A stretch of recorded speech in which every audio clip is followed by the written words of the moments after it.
جب امام حسین علیہ السلام کو شہید کر دیا گیا اور ان کا جسم مبارک کربلا کی تپتی ریت پر بغیر کفن کے پڑا تھا تو ایک شیر آیا اور اس نے امام حسین علیہ السلام کے جسم کی حفاظت کی یا اسے چوم کر واپس چلا گیا۔ بعض روایات میں یہ بھی کہا گیا ہے کہ شیر نے جسم مبارک کو دفن کیا یا سر مبارک کو واپس لایا وغیرہ وغیرہ۔ السلام علیکم ورحمۃ اللہ وبرکاتہ۔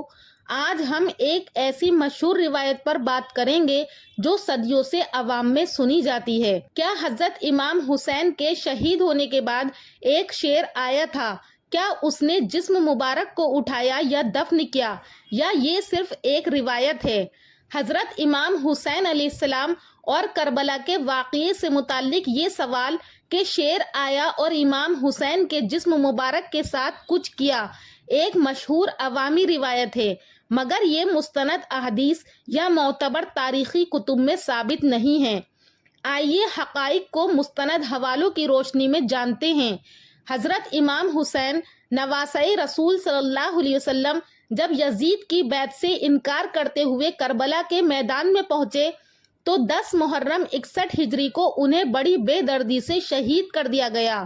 ان کے ساتھ اہل بیت کے 70 سے زائد افراد بھی شہید کیے گئے۔ ان کے جسم مبارک کو شہادت کے بعد بغیر دفن میدان کربلا میں چھوڑ دیا گیا۔ عوامی روایات میں کہا جاتا ہے کہ جب دشمن واپس چلے گئے تو ایک شیر آیا اور اس نے امام حسین کے جسم کو اٹھایا، اسے چوم کر لپٹا، یا تو اس کو دفن کر دیا یا پھر ان کے جسم کی حفاظت کی۔ یہ بات اکثر مرثیوں، مجالس اور عوامی قصص میں سننے کو ملتی ہے، لیکن کیا واقعہ ایسا ہوا؟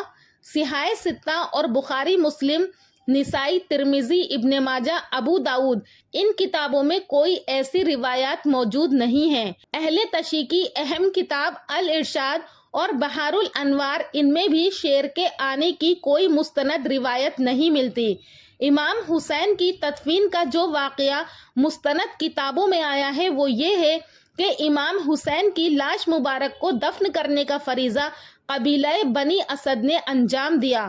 ان کی رہنمائی امام زین العابدین نے کی، جو قید سے واپسی پر وہاں پہنچے تھے۔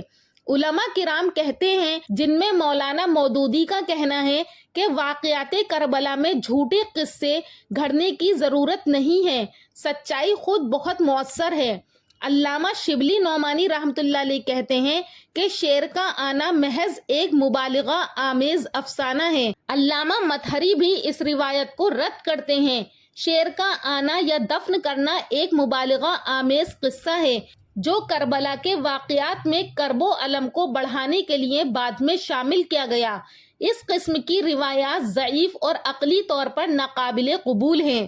دفن اور کفن کا فریضہ بنی اسد کے قبیلے نے انجام دیا، نہ کہ کسی جانور نے۔ یہ واقعہ صرف عام طور پر کچھ مناقب یا مرثیے پڑھنے والے ذاکرین کی زبانی سننے کو ملتا ہے۔ شیر کا آنا، جسم کو دفن کرنا یا حفاظت کرنا کسی بھی مستند روایات سے ثابت نہیں ہے۔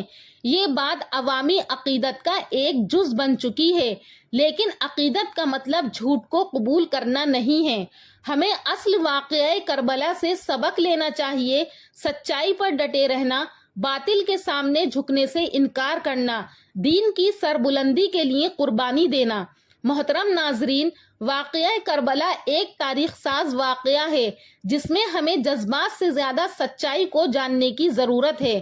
اس ویڈیو کو ضرور شیئر کریں تاکہ حقیقت زیادہ سے زیادہ لوگوں تک پہنچے۔ کیا آپ نے بھی کبھی یہ شیر کی روایت سنی ہے؟ کامنٹس میں اپنی رائے ضرور دیں۔ اللہ پاک ہمیں حق کو پہچاننے، اس پر عمل کرنے اور باطل کو رد کرنے کی توفیق عطا فرمائے، آمین۔ انشاءاللہ پھر ملاقات کروں گی ایک اور اچھے ٹاپک کے ساتھ اگلی ویڈیو میں، تب تک کے لیے اللہ حافظ۔